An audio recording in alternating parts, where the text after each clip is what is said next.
mengasihi umat manusia. Melalui pengorbanannya jalan keselamatan terbuka bagi seluruh umat manusia. Kenapa kok dibilang happy? Secara emosional dan manusiawi peristiwa penyaliban itu tragis dan sangat menyedihkan. Bahkan kita menangis. Dari awal nyanyian sampai selesai ini pun kita akan terharu. Kita menangis. Tapi secara rohani peristiwa itu adalah momen kemenangan kasih dan pengorbanan. Yesus mati agar dosa manusia ditebus, membuka jalan keselamatan bagi yang mau percaya kepadanya, termasuk kita. Amin. Karena itu ada kebahagiaan yang lebih mendalam. Bukan karena penderitaannya saja, tapi karena makna kasih dan harapan di balik penderitaan itu. Ternyata ada kehidupan, ada keselamatan. Inilah sebabnya kita menyebutnya Good Friday, Jumat Agung. Karena dari salib lahir pengharapan yang baru. Dan harus kita kritisi ya, kok kenapa umumnya di HKBP semuanya hampir semua kita pakai baju warna hitam. Harus kita ingat, kita memperingati hari kematian Yesus bukanlah untuk berkabung. Kita bukan berkabung, itu salah.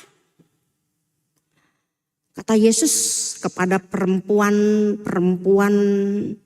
yang menangisi Yesus saat memikul salib. Apa kata Yesus? Hai ibu, putri-putri Yerusalem. Hai kamu putri-putri Sion. Janganlah kamu menangisi aku. Tapi tangisilah dirimu dan anak-anakmu. Jadi kalau kita pakai baju hitam amanginang, ingatlah bahwa dosa-dosamu, dosa-dosaku yang banyak, yang tak terhingga itu, yang hitam pekat itu, kita bukan mau berkabung karena Yesus mati. Tapi berkabunglah karena dosa-dosamu. Saya berkabung dengan dosa-dosa saya. Maka itulah kegembiraan kita yang penuh dengan damai sejahtera. Kristus telah mati menderita. Kita ingat penderitaannya, dia sudah mati untuk saya, untuk kita semuanya. Maka kita mengatakan Happy Good Friday. Amin. Selamat Jumat Agung. Bukan Jumatan ya. Itu beda. Setiap tahun kita memperingati hari kematian Yesus di kayu salib. Mengingatkan kita kepada kebenaran dan betapa besarnya kasih Allah kepada umat manusia yang mau percaya kepadanya. Sekalipun ada hadits agama yang berusaha menyesatkan agar tidak percaya pada proses Via Dolorosa dan kematian serta kebangkitan Yesus. Ada yang mengatakan hadits agama yang berusaha menyesatkan agar tidak percaya pada proses Via Dolorosa itu. Mengatakan bahwa Simon dari Kirene lah yang mati, bukan Yesus. Karena Simon itulah yang membantu Yesus menanggung salib sampai ke Bukit Golgota. Jadi enggak benar itu Yesus itu mati. Diserupakan katanya ya. Ada lagi yang mengatakan bahwa Yesus lari ke India dan dia menikah di sana dan lain sebagainya yang mau meruntuhkan iman kekristenan hingga pada detik ini. Kalau Allah itu adalah Allah yang benar, yang berkuasa, kemahaannya begitu banyak dalam dirinya. Apakah dia mau mati untuk manusia? Apakah apakah dia mau menjadi manusia? Ini yang menjadi pertanyaan juga dalam kelompok doketisme orang-orang Yunani. Mengapa dia mau menjadi manusia? Agar dia dapat merasakan apa yang kita rasakan sebagai manusia. Dia menangis, dia lapar, dia marah. Tapi ingatlah bahwa dia bukanlah manusia berdosa. Dia adalah manusia yang kudus. Mau menyucikan kita, manusia yang berdosa, menebus kita dari dosa, dari maut, dari kuasa iblis. Agar apa? Agar kita dapat keselamatan, kita mendapatkan dan diberikan kehidupan yang kekal. Amin. Luar biasa, Bapak Ibu Saudara yang kekasih. Hari ini kita bersama-sama merenungkan satu momen paling sakral dalam seluruh Alkitab. Saat Yesus menyerahkan nyawanya di kayu salib. Momen ini bukan sekadar kematian tragis, tapi merupakan puncak dari misi keselamatan Allah bagi manusia. Bayangkan seseorang yang rela mati untuk orang lain. Itulah luar biasanya. Tapi yang paling luar biasa adalah Yesus tidak hanya mati untuk sahabatnya, tapi juga untuk musuh-musuhnya, untuk semua orang berdosa. Itu bukan karena ia kalah, tapi karena ia memilih menyerahkan nyawanya, dan ini yang akan kita selami hari ini. Ada beberapa poin yang perlu kita perhatikan. Yang pertama, Yesus tidak dibunuh. Ia menyerahkan nyawanya, ayat 37. Markus menulis dengan kata yang unik. Lalu Yesus berseru dengan suara nyaring dan menyerahkan nyawanya. Yesus tidak mati karena kekalahan fisik, tapi ia menyerahkan nyawanya. Ini penting. Yesus adalah satu-satunya pribadi dalam sejarah yang memilih sendiri saat dan cara kematiannya demi keselamatan umat manusia. Inilah puncak dari kasihnya yang sejati. Yesus tidak menyerahkan nyawanya karena kita layak diselamatkan, tetapi karena kasihnya yang begitu besar. Hidup kita adalah hasil dari keputusannya untuk mati. Bagaimana masa depan kita setelah kita mati? Apakah kita mati dengan sia-sia? Maka kita merenungkan, sudahkah kita hidup menghargai pengorbanan Yesus itu? Yang kedua, seruan yang mengguncangkan langit. Ayat 34. Yesus berseru dalam bahasa Aram, Eloi, Eloi lama sabachthani. Ini kutipan dari Mazmur 22 ayat 1. Bukan karena Allah benar-benar meninggalkannya secara hakikat, tapi karena Yesus menanggung murka Tuhan atas dosa kita. Yesus merasakan keterpisahan dari Bapa karena ia menggantikan kita supaya kita tidak perlu mengalami keterpisahan untuk selamanya. Luar biasa hubungan antara Bapa dengan anak. Begitu juga Yesus mau menghimpun kita antara anak dengan Bapa, Bapa dengan anak. Itu artinya di saat kita sendiri amang-inang dalam semua persoalan, kesedihan, kedukaan, penyakit atau apapun yang kita alami, kita bisa datang kepada Tuhan yang tahu persis bagaimana rasanya ditinggalkan. Karena apa? Karena ia pernah mengalaminya sendiri demi kita. Itu makanya dikatakan, Allahku, Allahku, mengapa engkau meninggalkan aku? Yang ketiga, dalam perikop kita ini, tirai bait suci terbelah. Itu tanda bahwa jalan terbuka, jalan kita terbuka bagi Allah. Tabir bait suci terbelah dua dari atas sampai ke bawah. Tirai bahasa aslinya parohet. Itu bukan sekadar dekorasi horden. Ya. Tapi itu simbol pemisahan antara manusia berdosa dan Allah yang kudus.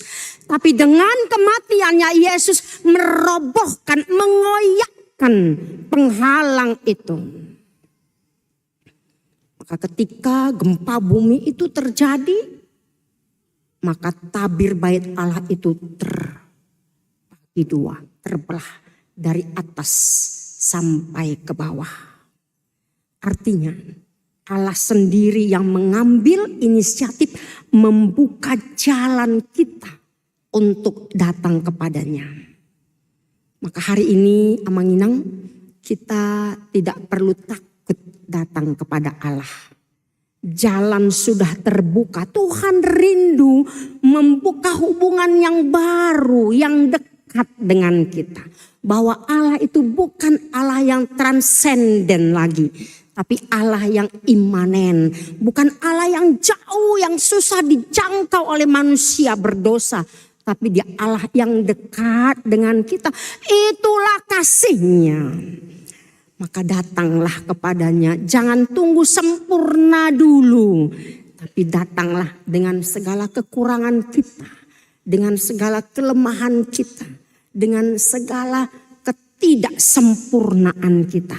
Tuhan mau merangkul kita dengan kasih-Nya. Amin. Yang keempat, kesaksian dari orang tak terduga dalam ayat 39. Perwira Romawi yang kafir, yang bertugas mengeksekusi malah menjadi orang yang pertama yang mengakui keilahian Yesus setelah kematiannya. Ya, maka ketika dia lihat Yesus mau mati, lalu ada satu kredo pengakuan dari hatinya dan dia percaya. Katanya, sungguh orang ini adalah anak Allah. Bayangkan orang kafir yang bertugas mengeksekusi itu percaya dan mengaku bahwa Yesus itu adalah anak Allah.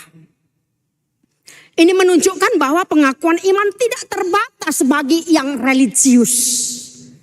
Tapi terbuka bagi semua orang yang melihat dan percaya padanya. Bapak Ibu Saudara yang kekasih, maukah kita seperti perwira ini? Tidak hanya menyaksikan, tapi juga percaya. Iman sejati bukan soal latar belakang, tapi tentang respon hati kita terhadap kasih Kristus. Bagaimana dengan kita sebagai orang-orang yang sudah percaya? Tetapkah iman kita teguh?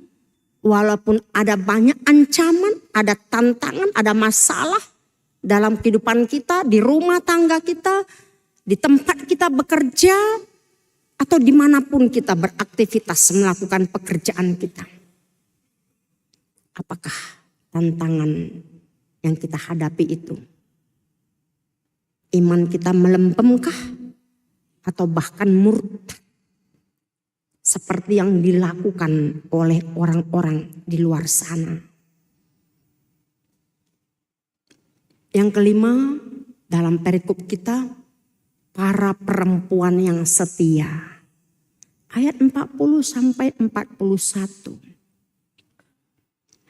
Dikatakan di antaranya Maria Magdalena, Maria ibu Yakobus muda, Yoses serta Salome dan juga perempuan-perempuan lain yang telah datang dari Galilea. Di saat para murid laki-laki melarikan diri, justru para perempuan yang tetap ada dan menyaksikan kematian Yesus itu. Ini menunjukkan bahwa kesetiaan bukanlah tergantung pada kekuatan, tapi adalah kasih yang dari dalam.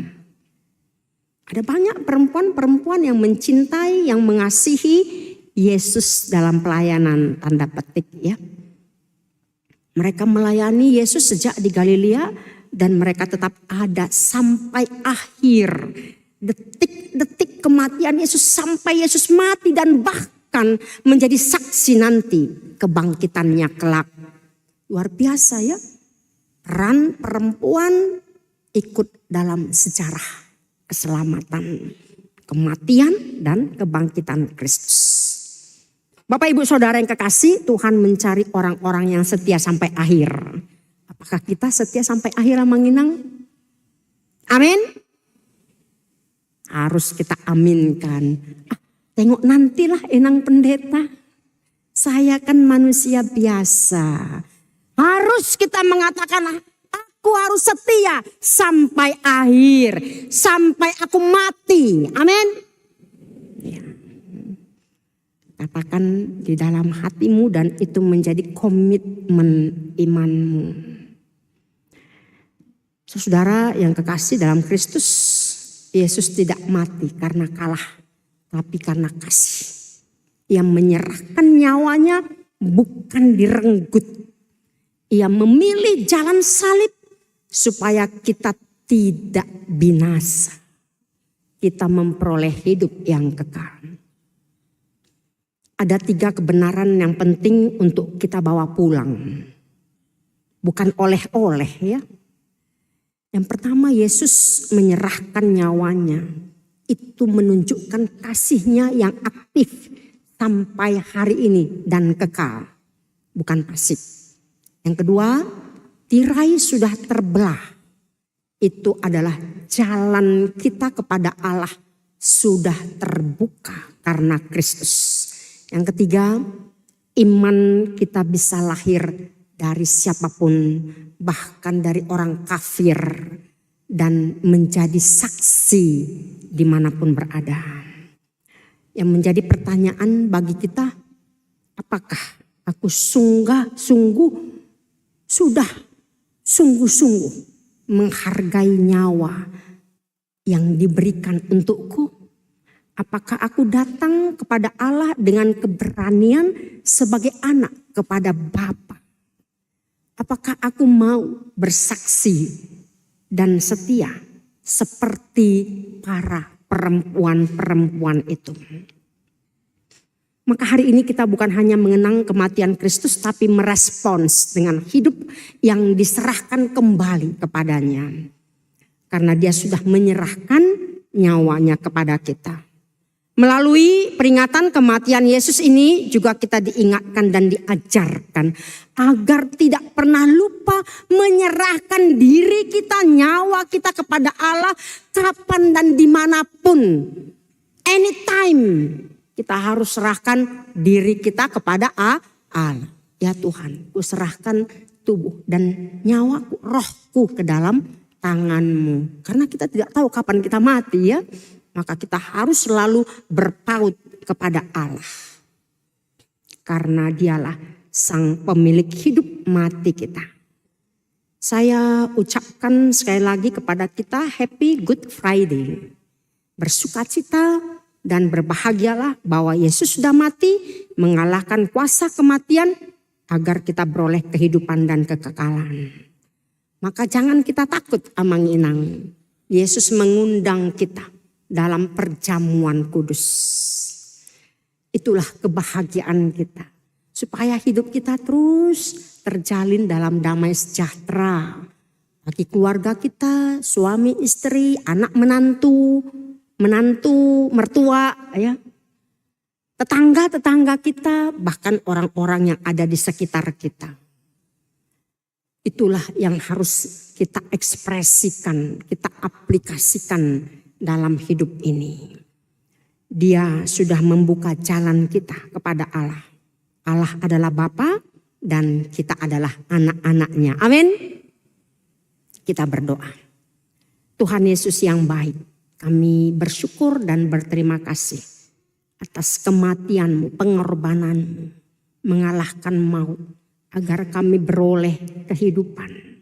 Bahwa di balik kematian nantinya ada kebangkitan.